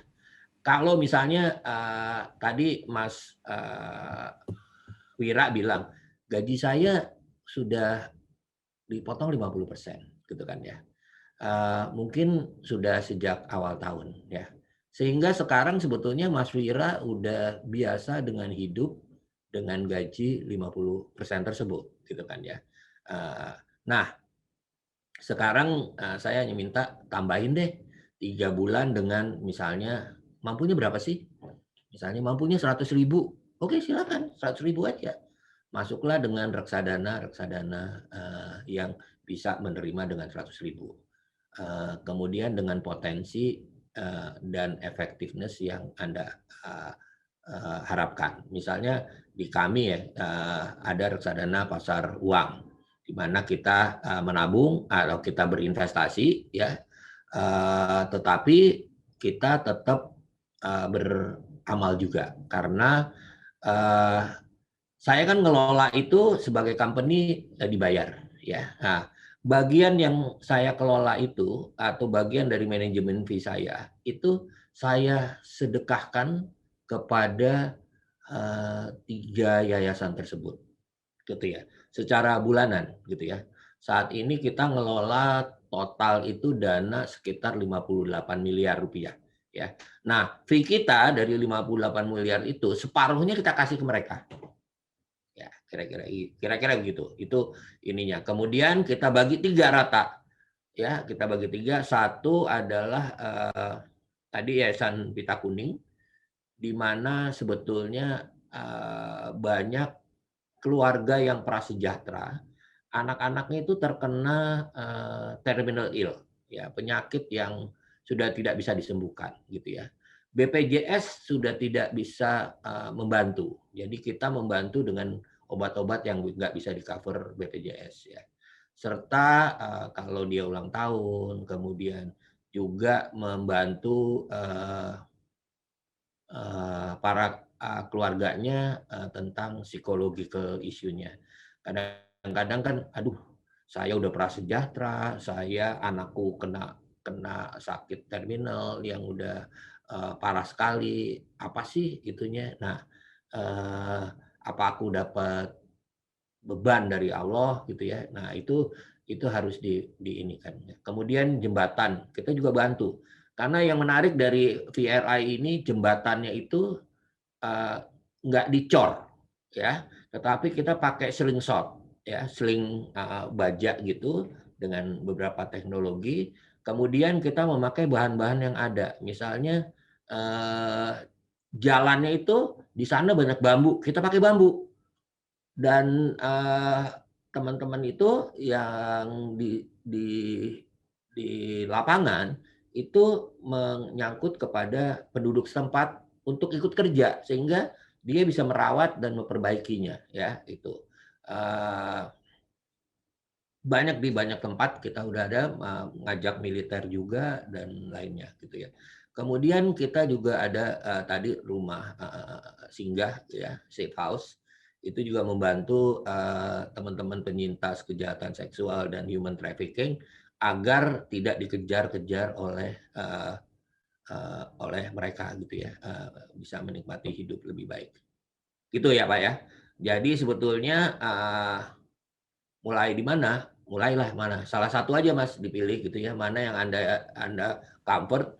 Balik lagi sama kayak milih bank lah, gitu ya, tentunya mana yang anda cover, gitu. Dari saya itu. Oke, terima kasih Pak Bowo. Mungkin dari Bapak Wira kalau ada tanggapan atau ada pertanyaan lanjutan, silahkan menyampaikan di chat room. Kita akan lanjut ya Mbak Tio ke pertanyaan kedua. Silakan Mbak Tio. Pertanyaan selanjutnya dari Bapak Yusuf Wicaksono dari perusahaan PT GKN ditujukan kepada Bapak Bowo Suharjo. Pertanyaannya, Bapak tadi sempat membahas tentang shifting dan investasi. Dengan kondisi seperti ini, tentu kita ada ketakutan untuk berinvestasi. Jika hanya menabung, kita juga sulit untuk berkembang. Berapa nih Pak persentase paling aman pembagian untuk tabungan dan investasi dengan IHSG yang lagi fluktuatif seperti saat ini? Adakah rekomendasi dari Bapak baiknya kita berinvestasi seperti yang bagaimana? Silakan Pak Bowo. Oke Pak Yusuf, ini pertanyaan menarik ya. Balik lagi tanpa mendiskreditkan tabungan, gitu ya. Kita tahu lawan kita kalau menabung atau berinvestasi sebetulnya adalah inflasi, ya. Kita bisa berhitung kalau inflasi kita sekarang 3, hampir 4, gitu kan ya. Nah, kita menabung dapat berapa? Ya, sehingga sebetulnya kalau kita menabung biasa dengan dana yang tidak besar, gitu ya, itu boleh dibilang adalah dana Anda malah minus, gitu kan ya. Jadi saya menyarankan untuk melakukan investasi. Ya, investasinya di mana? Di reksadana. Reksadananya apa? Yang paling punya potensi naik itu adalah reksadana saham, gitu ya. seperti tadi saya sampaikan, indeks itu dari awal sampai sekarang itu banyak yang bisa untung kira-kira minimal 30-40%, malah ada yang 150%, tergantung dengan sahamnya. Ya. Nah, itu kalau saya lebih baik tidak langsung dengan kemampuan kita itu, kalau kita langsung ke di saham itu apa ya, kita butuh kemampuan lebih, butuh waktu lebih untuk mengawasi ya, agar kita investasinya tidak berjalan ke arah yang berlainan gitu ya. Sehingga saya menyarankan mulailah dengan reksadana, karena reksadana itu risikonya lebih kecil gitu ya. Reksadana itu kumpulan, jadi dengan sedikit aja bisa kita piggybacking dengan teman-teman yang masuk dengan besar gitu ya. Indeks harga saham lagi fluktuatif, malah enak Mas. Kalau kita nabung misalnya, kita anggap ya, kita mampu menabung 1.000.000 gitu ya. 1.000.000 itu dengan indeks lagi turun, kita akan dapat unit reksadana ya saham lebih banyak dibandingkan kalau saham itu lagi naik gitu ya. Sehingga kalau kita tiap bulan 1.000.000 itu jumlah average yang kita beli jadi lebih kecil ya dengan average yang biasa. Nah, itu membuat potensi kita untuk naik jauh lebih besar. Jadi itu prinsip dari investasi secara berkala. Compoundingnya juga lebih bagus, berbunganya jadi juga lebih bagus dibandingkan sekali didiemin ya. Jadi kalau saya mulainya gimana? Mulailah dengan reksadana. Reksadananya apa? Bapak bisa lihat reksadana saham bisa, paling resiko paling kecil adalah reksadana pasar uang ya. Returnnya akan lebih baik daripada perbankan. Saya yakin akan lebih baik, gitu kan ya. Kira-kira itu dari saya. Silakan kalau mau ada pertanyaan lain. Terima kasih Pak Bowo. Mungkin dari Bapak Yusuf, jika ada tambahan pertanyaan lagi bisa chat di Zoom kami. Oke, untuk selanjutnya. Oke. Silakan Mbak Bella, mungkin bisa dibacakan pertanyaan selanjutnya. Lanjut ke, ini pertanyaannya masih dari Bapak Wira, namun ditujukan kepada Mas Satria nih, Mas Satria. Saya mau berlangganan Bali Fiber, tapi dari tahun lalu area saya masih belum tercover. Apa Bali Fiber ada modem juga, karena saya kebetulan kerjanya mobile. Silakan Mas Satria. Oke, terima kasih. Dari siapa tadi Mbak Bella? Bapak Wira. Pak Wira ya? Ya Pak Wira, sampai dengan saat ini memang untuk modem dongle portable kita belum bisa support Pak. Karena memang basically semuanya provide by kabel, by fiber optic.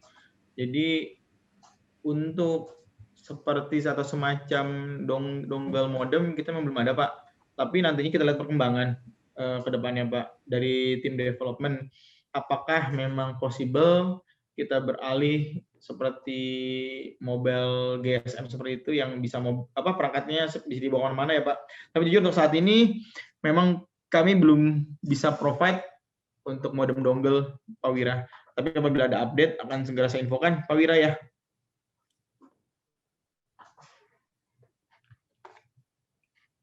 Oke, terima kasih Mas Satria. Jadi sampai saat ini belum ada ya Mas Satria ya? Iya betul Mbak Bella, karena memang semua basically masih tetap pakai fiber optik sih.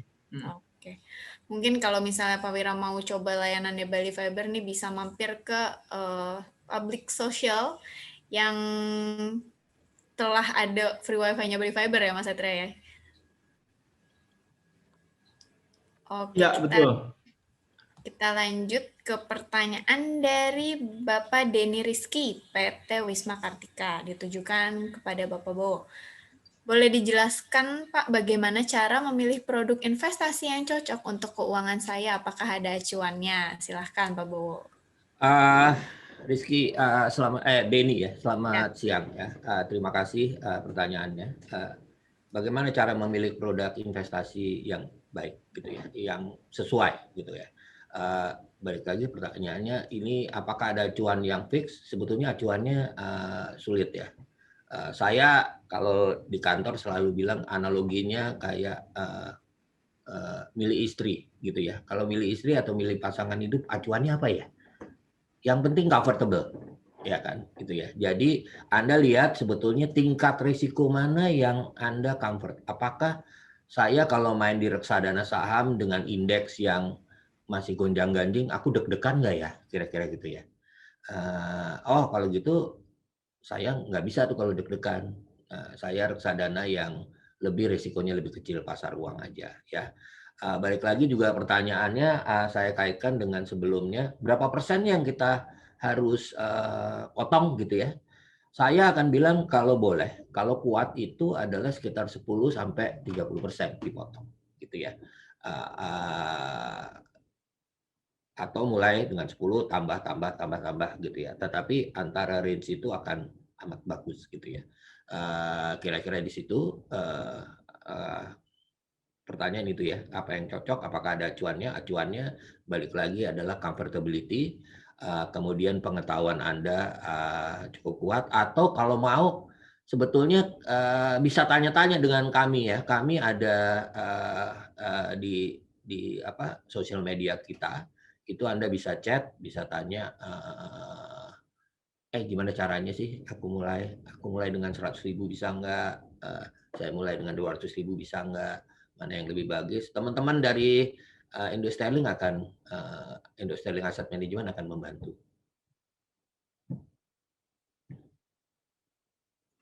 Baik, kita sebelum lanjut ke pertanyaan selanjutnya, saya ingatkan kembali kepada seluruh partisipan untuk mohon kesediaannya mengisikan link yang sudah kami kirimkan, yaitu survei untuk meningkatkan kembali layanan juga event Bali Fiber nih. Jadi bisa sambil dengerin dengerin jawaban, bisa sambil juga mengisi linknya. Nah, mungkin bisa dilanjut Mbak Tio.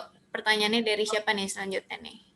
Selanjutnya datang dari Bapak Andi, Hatton Wines. Ditujukan kepada Bapak Bowo Suharjo. Pertanyaannya, tadi Bapak sampaikan bahwa menabung dan investasi berbeda.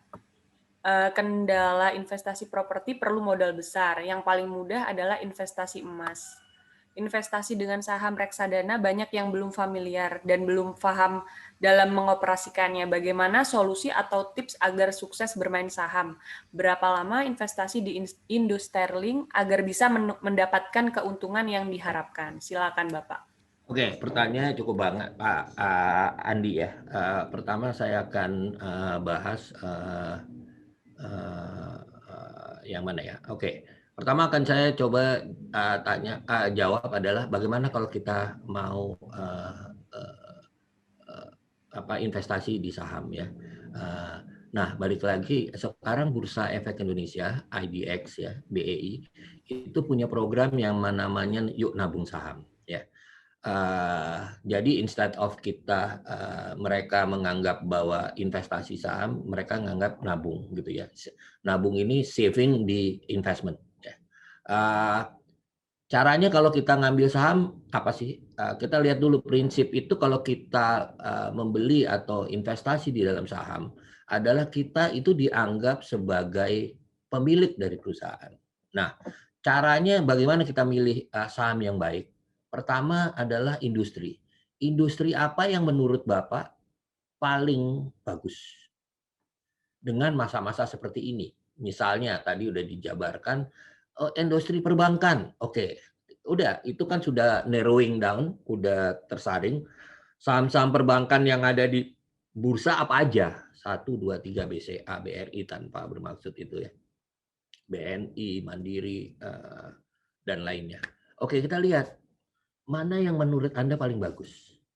Secara bisnis dulu ya, jangan lihat harga saham dulu.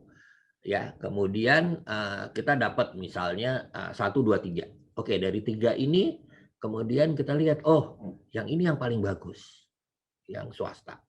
Saya ambil ini prioritas pertama, tapi yang kedua juga bagus, yang ketiga juga bagus. Oke, balik lagi, kemudian kita lihat kemampuan diri kita sendiri. Aku bisanya langsung, aku punya 10 juta rupiah, aku belikan. Gimana caranya? Aku bagi 3. Bisa. Oke, saya masuk sekarang, kemudian saya lihat, saya udah untung berapa persen. Kalau nanti Anda lihat di presentasi kemerdekaan finansial kita ada kata-kata cut loss atau realized profit ya. Jadi saya kalau ada yang minta pertanyaan main atau investasi di saham gimana, tentukan adalah trading band ya, pita perdagangan. Jadi kalau kita beli harga 100 gitu ya, kita buat pita perdagangan trading band, kalau dia naik 5% atau 10%, kita realize. Kita ambil untungnya, kita jual. Kalau kita saham itu turun 5%, kita jual juga. Sehingga kita biasanya penyakitnya orang-orang yang investasi di saham turun 5%. Ntar naik lagi kok gitu ya. Wah, naik 10. Bentar lagi nih, naik lagi nih. Nggak taunya tiba-tiba turun mendadak ya. Jadi kalau saya liatin, bikinlah trading band. Ya, itu kalau investasi di saham, Mas Andi. Kemudian, nah, kalau investasi paling mudah di emas. Mungkin buat Mas Andi lebih gampang ya. Balik lagi mungkin secara keseluruhan investasi di emas lebih gampang karena apa? Emas itu sejalan dengan inflasi. Inflasi naik, emas pasti naik gitu ya. Kenapa juga kalau secara di agama yang saya anut gitu ya, agama Islam, kenapa dinar itu dipatoknya kepada harga emas ya? Karena apa? Emas itu cenderung naik ya gitu. Nah, tinggal kapan kita masuk, kapan kita invest, apakah kita investnya di real logam mulia atau di indeks saham, ya, indeks emas. Jadi itu juga pilihan, ya. Nggak semua orang bisa, saya juga nggak jago di emas, saya lebih percaya dengan reksadana, ya. Berapa lama kalau invest di ini lebih untung? Nah, balik lagi kita kembalikan adalah target dari Pak Andi. Targetnya buat apa? Buat berapa lama? Saya mau kira-kira butuh saya mendapatkan investasi, saya butuh berapa? Gimana caranya gitu ya? Berapa saya bisa tabung? Kayak misalnya saya butuh keuntungan 100 juta, tetapi saya hanya bisa nabung 1 juta sebulan. Ya, kira-kira atau investasi 1 juta sebulan. Paling enggak kita harus berinvestasi 100 bulan untuk sampai 100 juta ditambah dengan returnnya. Kira-kira itu ya. Jadi tujuan dengan target itu juga harus masuk akal gitu dengan kemampuan kita menabung.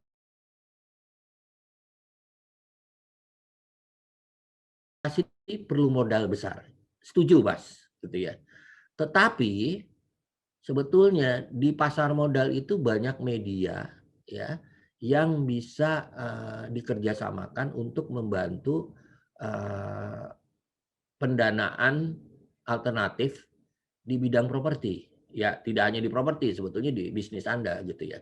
Karena di industri pasar modal ada yang namanya reksadana penyertaan terbatas. Para pemodal institusi, misalnya dana pensiun, asuransi, dia butuh tempat investasi ya. Nah, kalau ada yang properti atau bisnis yang baik gitu ya, kemudian bisa menghasilkan di atas target mereka, mereka mau kok masuk ya, jadi bisa. Itu dari saya tentang pertanyaan Pak Andi. Nah, kalau aku boleh usul, Mbak Tio, boleh nggak nanti kita gabung beberapa pertanyaan jadi satu biar lebih efektif gitu. Terima kasih. Siap, terima kasih Pak Bowo. Selanjutnya ada pertanyaan dari Bapak Aryo nih Pak, masih ditujukan kepada Pak Bowo juga. Apakah reksadana masih bisa dianggap investasi atau tabungan? Kalau masuk kategori investasi, masuk ke yang low risk, apakah bisa dibuat dasar belajar untuk ke jenjang high return? Dan apakah selama ini ada kendala di produk-produk Indo Sterling untuk yang masih awam, yang bekerja dengan gaji yang terbatas? Bagaimana cara ideal untuk mengatur keuangan kita agar tetap bisa menabung dan berinvestasi? Sepertinya tadi sudah ada sebagian yang sudah dijelaskan ya di awal ya Pak ya. Ya, balik gabung. Makanya tadi saya usul gabung karena saya lihat juga di chat ada pertanyaan dari Pak Jimmy dengan Pak Fernando ya. Kelihatannya bisa terkait ya. Tapi saya akan jawab juga dengan Aryo dulu. Reksadana itu sebetulnya adalah investasi dengan termasuk tingkat risiko yang boleh dianggap rendah, ya paling rendah malah. Karena balik lagi prinsip dari reksadana adalah tidak menempatkan telur pada satu keranjang, ya. Jadi kita ada beberapa keranjang yang banyak gitu ya. Jadi secara average memang nggak besar. Apakah ini bisa di tempat belajar untuk yang lain, untuk investasi yang lain? Bisa. Dan di Sterling Asset Management itu ada kelas-kelas. Kemudian kita ada YouTube channel yang quote-unquote bisa berbagi dengan teman-teman untuk bisa belajar. Anda bisa lihat di YouTube channel kita Indo Sterling Asset Management, ya itu juga bisa dilihat ya. Jadi cara tadi sebetulnya cara dia untuk mengatur keuangan agar kita bisa tetap menabung dan investasi, ya sisihkanlah, tentukanlah batas berapa persen yang Anda mampu. Kemudian stick with that ya, tetap gitu ya, komit dengan hal itu sehingga Anda membuat habit untuk berinvestasi atau menabung. Demikian. Oke, kita akan lanjut nih ya Pak. Kita akan jadi rampungkan dari pertanyaan Pak Jimmy juga Pak Fernando nih. Pertanyaan untuk Pak Bowo. Saya tertarik untuk investasi dengan tujuan umroh nih Pak. Kira-kira berapa lama berapa lama saya perlu investasi dan mulai dari berapa? Lalu dari Pak Fernando ini pertanyaannya, apakah return yang tinggi menggambarkan reksadana tersebut bagus? Apabila perusahaan aset manajemen terkena suspensi oleh OJK, apakah dana nasabah akan tetap aman? Oke. Mungkin yang dari Pak Fernando tadi yang return yang tinggi sudah ada yang bertanya ya Pak ya? Ya. Nanti kita lihat ini, kita bicara. Oke, Jim, Pak Jimmy, pertanyaannya bagus banget ya. Ini saya jadi teringat aku punya tukang cukur, ya. Dekat rumah lah, tiba-tiba kita udah berapa kali ke sana gitu ya, udah cukup tahunan lah saya kenal gitu. Tiba-tiba dia bilang waktu saya cukur, terus ini sebelum pandemi ya, Mas, aku pamit ya. Loh, mau kemana lu? Udah nggak cukur lagi? Enggak, aku mau umroh. Umroh apa naik haji? Umroh. Loh, hebat lu bilang gitu. Aku jadi tanya, gimana caranya lo nabung? Aku tiap bulan menyisihkan $100. Loh, banyak juga. Lu paksain? Gue paksain, Pak. Kalau enggak, gue nggak bisa nabung-nabung. Gue nggak bisa investasi. Dia membeli US dollar berapapun rate-nya. Ya, dia pilihin sehingga kita tahu kalau kita mau umroh, ya itu berkisar sekitar mungkin 5 ribuan gitu ya, 6 ribuan. Nah, ya udah, dia nabung aja. Tiba-tiba kalau dia bisa lebih, dia lebih gitu. Jadi dia rata-rata 100, tapi kalau ada dia dapat misalnya Lebaran, dia dapat ya kita uang lebih dari teman-teman gitu ya, ditabung gitu.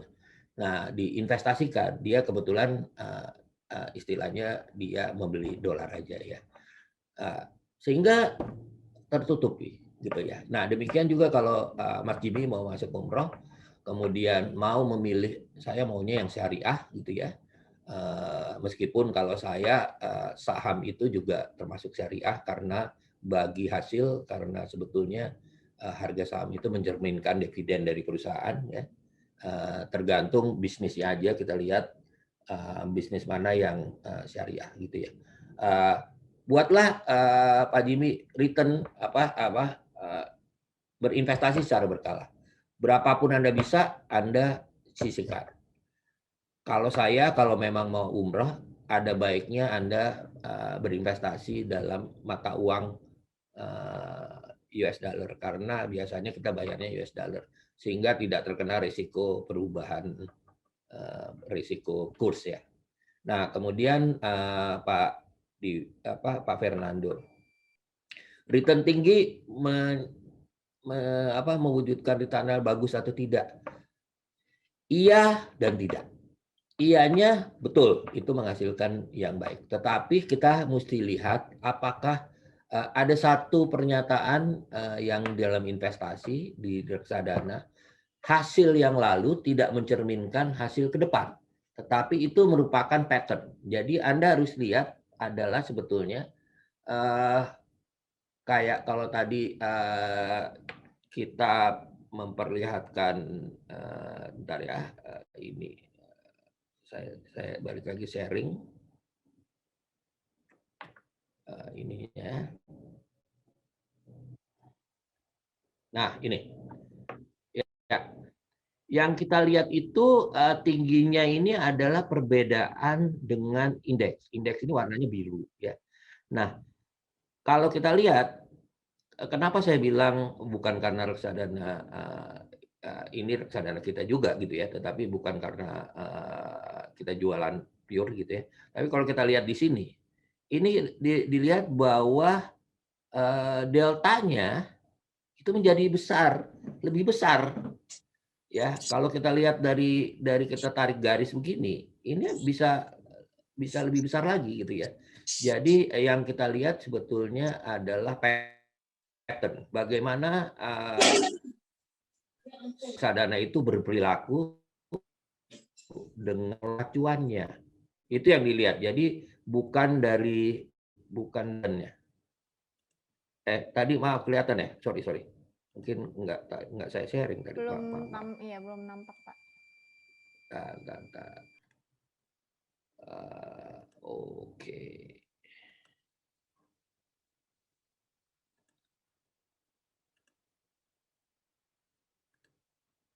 Nah, ini. Ya.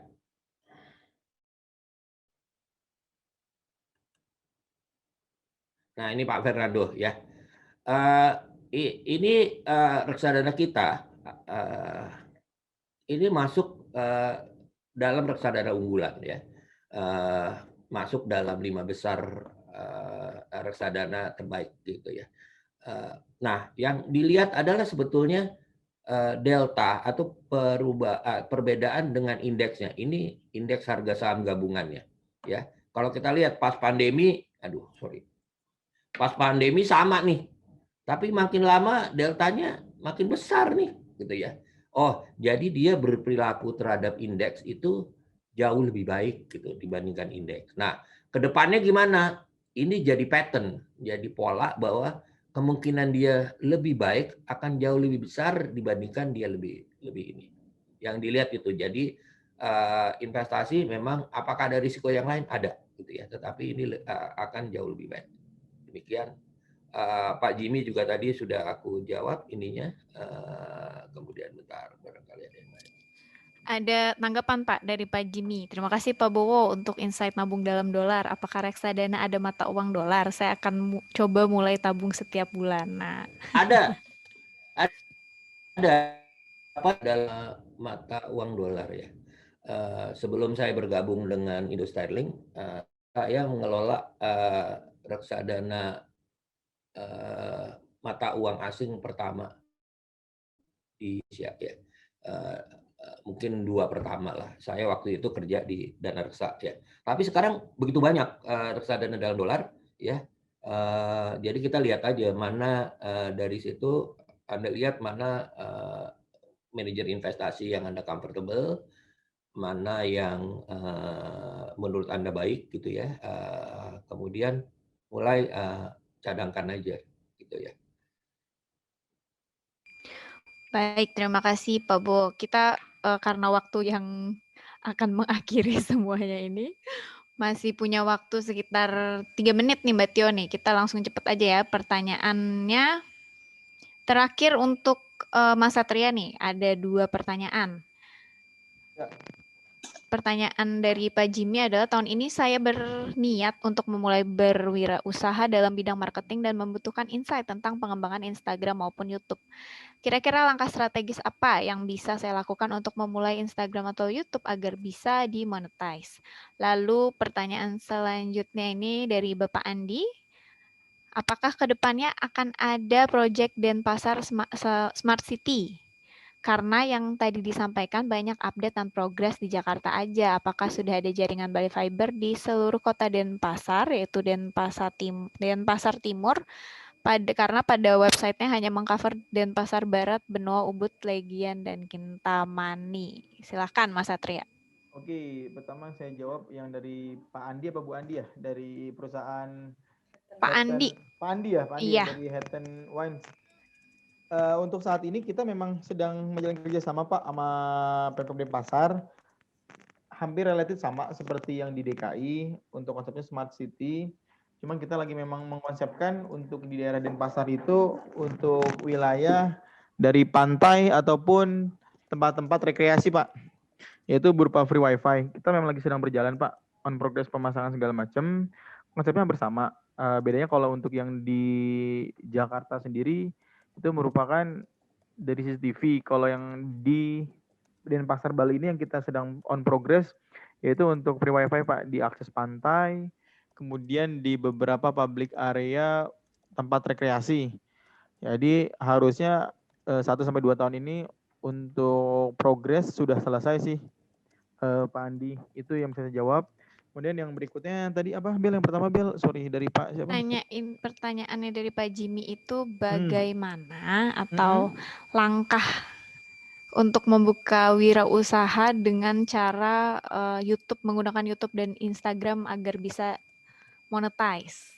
Oke, kalau dari saya prinsipnya seperti ini. Kalau untuk memulai berwirausaha di bidang marketing untuk di Instagram maupun di YouTube, yang pertama Bapak Ibu semua harus mengetahui dulu konsep bisnis yang akan dipakai seperti apa, itu yang pertama. Kemudian yang kedua, setelah kita tahu konsep bisnis yang akan kita pakai, kita analisa sasaran bisnis kita, sasaran produk kita ke arah mana nih, ya kan? Apakah teenager ataupun di atasnya? Itu kita harus tahu dulu nih Pak Bu, sasaran yang tepatnya kemana, sehingga jangan sampai kita salah langkah. Karena saat ini yang menggunakan YouTube ataupun Instagram mungkin 40 tahun ke bawah lah ya, 40 tahun ke bawah mayoritas.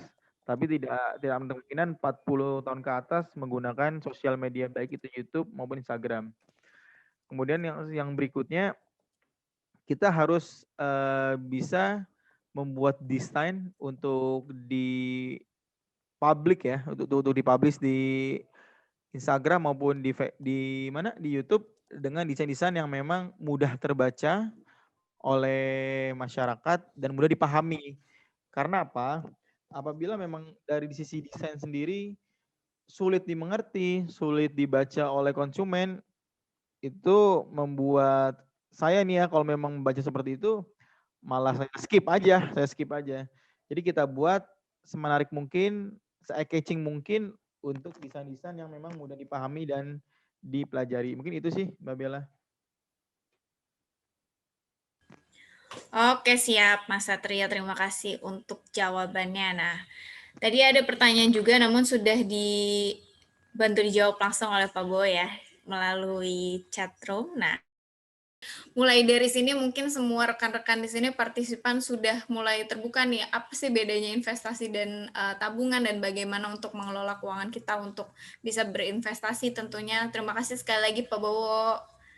Ya, sama-sama. Terima kasih. Terima kasih juga Mas Satria yang sudah hadir dan memberikan solusi juga informasi tambahan dari Bali Fiber tentunya untuk partisipan di sini semuanya. Dan demikianlah Bali Fiber webinar hari ini. Selamat kepada kelima pemenang yang sudah terpilih mendapatkan hadiah langsung dari Indo Sterling. Dan semoga apa yang sudah disampaikan Bapak Bowo dan Mas Satria bisa langsung kita aplikasikan di kehidupan kita dan dapat menginspirasi Anda semua. Jangan lupa untuk menjaga kesehatan tentunya dan tetap berada di Bali Fiber webinar selanjutnya. Akhir kata saya Bella mewakili tim Bali Fiber mengucapkan terima kasih dan mohon maaf apabila ada kesalahan kata dan sampai jumpa di Bali Fiber webinar berikutnya. Terima kasih. Terima kasih. Oke, makasih Mbak Bella, Mbak Tio. Pagi, Terima kasih. siang, Pak Bowo. Ya, selamat siang. Terima kasih. Ya.